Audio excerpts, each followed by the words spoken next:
Halloween is just around the corner, and with that we have the brand new teaser trailer which will be showing the Tier 7 Halloween tank to be coming into the game, which is pretty freaking awesome. Now last year we had the Annihilator, and there's really not much I need to say about it. I mean, if the Annihilator's on the enemy team and it's a decent player, you can basically expect your battle to be a loss. And that goes for tanks like the Smasher and the Dracula and the Helsing, all ridiculously overpowered vehicles in Tier 7. The only balanced Halloween tank that's really come out is the Lycan, and the Lycan is still an incredibly influential tank. 10 degrees of gun depression, great armor, and it carries 122mm. So this year, well, we're gonna have to find out what exactly happens in World of Tanks Blitz, breaking into the teaser trailer. So let's get straight into it.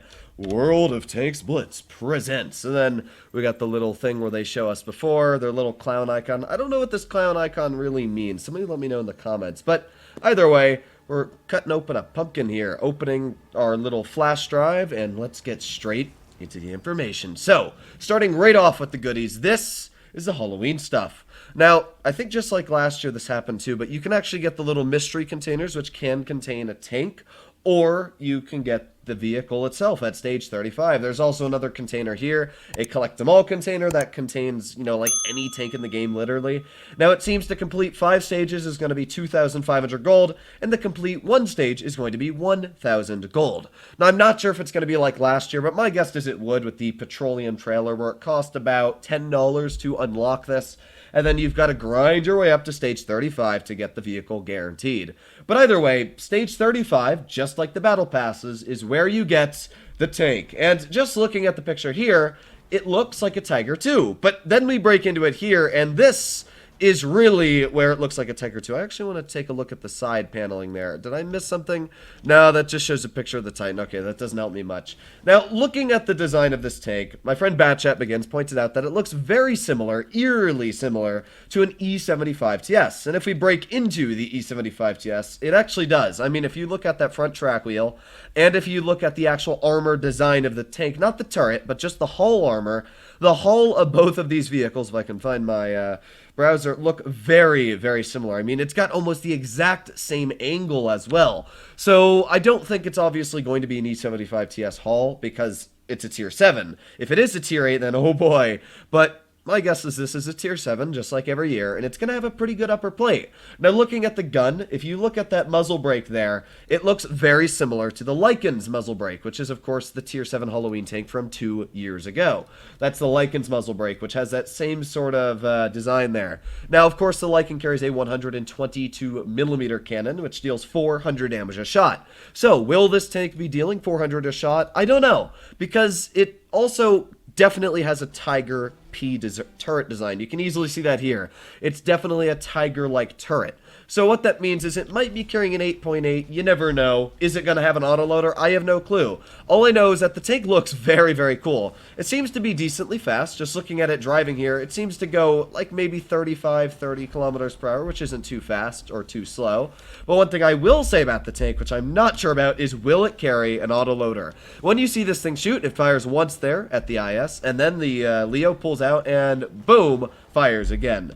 Now that leaves 2 possibilities. One is that this has a 2-shot 400 damage gun that goes bang and then maybe 4 or 3 seconds later it goes bang again, or at the same time it has an 8.8 centimeter, kind of like the Tiger, which just has a quick enough reload to out-reload the enemy. Now, of course, with Battle Pass, we not only have the high-tier tank that they give away, but as well we have this, which is the Crusader, a tier 5 little giveaway tank, but obviously they didn't show much about it because not many people care too much about it. Now, this is the Emil 1951, which is getting a new PBR revamp. Not too much to talk about there, but the T57 Heavy is actually a bit of a revamp. Now, if we go over to Blitz Hangar really quick and we break into the T57 Heavy, we all know the T57 Heavy for having, like, no armor. I mean, this is the tank currently. The lower plate is 148 thick, really nothing strong. Even the strongest part of the lower and upper plate, like, it's 260. It has no armor. The turret cheeks are about 150, all the way up to 240. Not the most armor. If we break into the new model of the tank, however, well, take a look at that lower plate. Yes, that is right. That is 449 millimeters thick. The lower plate is now incredibly thick. The weakest part is all the way down at the bottom at 160. But I mean, if you miss that and you hit this bar at all, you're bouncing it. That's 440. The upper part is still quite strong, actually, up to 306, 260. So you will need to shoot heat shells to actually get through the upper part of the hull, but that's stupid. I don't know why the hull is so strong. But thankfully, the turret is quite weak still. I mean, you can easily hit this part of the turret here. You can shoot this part of the turret. But what's weird is you've got these bars here, 286 thick. If you hit this part, some spots, it goes upwards of 380. So the T-57 Heavy, which was already a very strong tank for its capabilities, is now going to be a little bit stronger in certain areas. I don't think it's going to be impenetrable. I mean, that turret's still a very easy shot. But it is definitely going to be a lot harder to pen than it used to be in the previous updates. So looks very cool, though. I like the new PBR files. Looks very, very cool. Let me know what you guys think. The M2 Lite's getting PBR. I don't know why they're giving it to the PBR to the M2 Lite, but that's wargaming for you. Obviously, we have the new 60 TP line that is going to be coming out, starting off with the 40 TP, then going to the 45, 53, 50, and the 60 TP.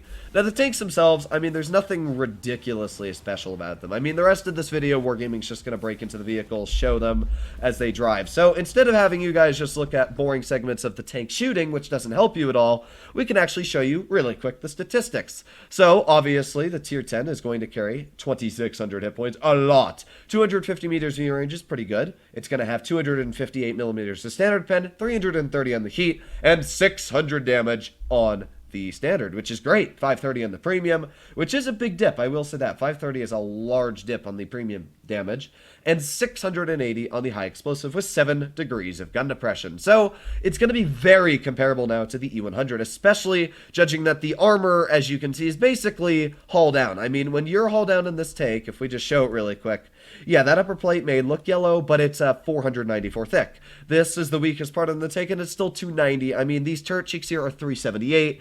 The turret itself is incredibly thick, like way too thick. So, hull down, this will be now probably one of the strongest tanks in the game.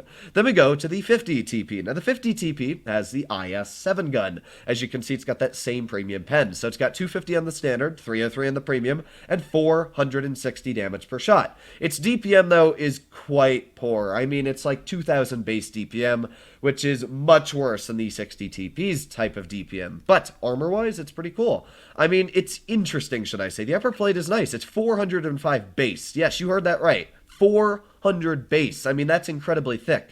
It does have this weak spot here, which is about 240 thick, but that's still 240 thick. I mean, if you're hull down in this vehicle, that's going up to 280. You need to load premium ammunition if you're not in a Tier 9 or Tier 10 TD to actually penetrate that little front nozzle. The lower plate is quite nice, actually. It's about 210-ish, so if you angle this vehicle here, you can actually get some really nice bounces. I mean, you can over-angle it just slightly, and it'll still be 250 thick. That upper plate's very strong, and yeah, I mean, the entire armor profile of the 50 TP seems very, very nice. The turret, yeah, incredibly thick. 360, upwards of 380. I mean, you do have cupolas, but if you're hull down, yeah, good luck hitting them. So, I think that this tank is going to be incredibly strong if you can play it correctly, which is obviously true for any tank. Then we have the 53 TP, another very, very strong looking vehicle. Now, the tank itself has 1,800 hit points, 240 meters of view range, 225 on the standard pen, and 265 on the premium. Very nice pen, of course, as we did talk about. Pretty much all tier 8s are now starting to have very good pen, but the average damage is very beefy at 420. Very nice, and 8 degrees of gun depression, the same as actually the 50 TP, forgot to put that in there. If we break into the armor profile, it's actually really strong. The upper plate is 253. Yes, you heard that right. The lower plate is 138, but 253, why? Why does this tank have so much armor? I mean, the turret is already 300 thick. It does have weak spots up here. Oh yeah, but those weak spots are 300. Yeah, I don't know what Wargaming's smoking with this tank. Hold down, the upper plate is 325, meaning that no tier 8s are going to pen it. The turret is 319. And the only spot you can pen is this cupola up here, which is very hard to hit. I mean, all you need to do is angle the turret out like this. That's still 265, and you're never going to pen the tank. I don't know why this tank is going to come out like this. It's ridiculous. I mean, the side armor itself is already very thick at 130, which means you can get some great side scrapes here. But this tank is going to be broken. I'm already stating it. Just why? 200. I mean, you can angle this tank here, and that upper plate is 284. Imagine using an angle like this hull down. That's upwards of 380. Like, what the heck? Why? Why does that exist? Let me know what you guys think about the 53 TP, but that is a tank that I will be definitely trying out and letting you know if I think it's broken. Then we have the 45 TP, another tier 7 heavy tank, a very weird looking one at that. 290 damage a shot, which is the same type of gun as the Leo if you'll take a look. It's got 175 standard pen and 225 on the premium, so it's plenty to cut through most tier 8s, and the standard is enough to cut through pretty much all tier 7s. The hit points is 1400, nothing incredible. The view range is very nice though, it's actually more than the tier 8. If we take a look at the gun depression, 8 degrees, and if we take a look at the armor, I actually don't know what the armor's like. So, what? 201, this is a tier 7. The turret itself is 220, so nothing incredible, but that's still very thick. Actually, the turret is very thick. I'm not gonna lie. That's really thick, like 215. Now, of course, shell normalization will come in here, so it'll be a little bit weaker, but hold down. The upper plate on this tank is 245, and if you angle it at an angle like this, 336 on the side armor, and 275 in the upper plate. What the heck is Wargaming thinking here again? I mean, if this tank's hull down, it's going to be maybe just the best armored tier 7 in the game. I don't know what to say about these tanks. They're ridiculous looking. So, that's the 45 TP, and finally we have the 40 TP, which looks to actually have ridiculous armor again. Oh boy, here we go. Hit points 1150, view range 240 meters. It's got 160 pen on the standard, 210 on the premium. Obviously it's a tier 6, so you don't need to worry too much about the pen. And the gun, 225 damage per shot, pretty nice. But the armor, that's what I like to see. 130, 252 on that upper plate. What the heck? If you're using the, what is that, 8 degrees of gun depression correctly. Now the turret itself is, it's actually nothing ridiculous. Okay, but hold down, you can get that upper plate to about 160.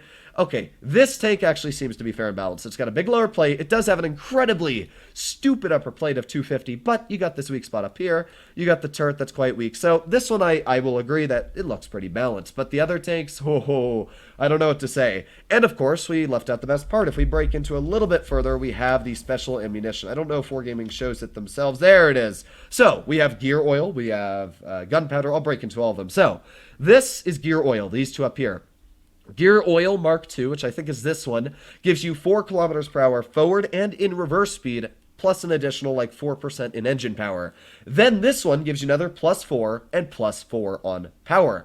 Now, fun fact, you can put those consumables on, well, I guess the game is crashed, but you can put these consumables or provisions, whatever they're called, on, well, that's right, the 50 TP prototype. The tier 9 that we all just researched, they are going to be going on that vehicle. Meaning that these two provisions here are going to make the 50 TP prototype go 52 or 54 kilometers per hour now in forward. I don't know what to say. That's ridiculous. Now, this is gunpowder. No, I shouldn't have played it. Gunpowder gives you 30% shell velocity.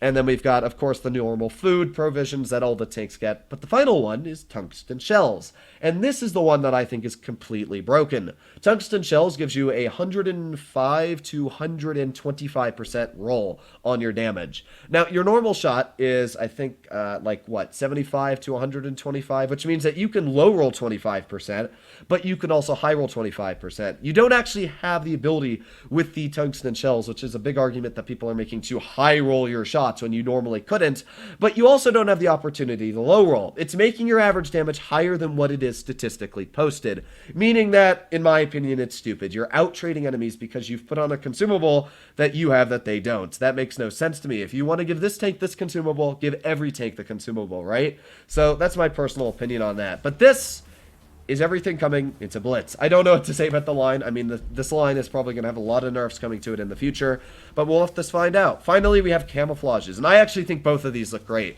I don't think the textured one here looks as good, but I think they both still look really nice. Let me know what you guys think about this in the comments down below. Also, the T95E6 and AMX30B are going to be getting camouflages. I don't think they're amazing. I think the 30Bs is definitely nicer than the E6s, but maybe, just maybe, that means that Wargaming is thinking of buffing these vehicles, which would be what I'm hoping about. And then we have the Mil 1951 here, of course. And finally, we have the weird M4 Sherman camo. I don't know what to say about that one. Somebody let me know what they think about it. And then we got the Blitz Cup 2021. I think that this camouflage on the Progetto 46 looks great. It looks like there's going to be some sort of, what is that, like a battle pass for the Twister Cup. And then, of course, we have the Blitz Cup 2021. Let me know what you guys think about all this stuff coming in the future of the game. I think it's pretty exciting. I mean, there was a lot to talk about in today's video. Obviously, all the tanks coming out and everything else like that. Other changes in the game, really, there's none. I mean, the Panther's getting a slight rework, but nothing too credible to talk about here.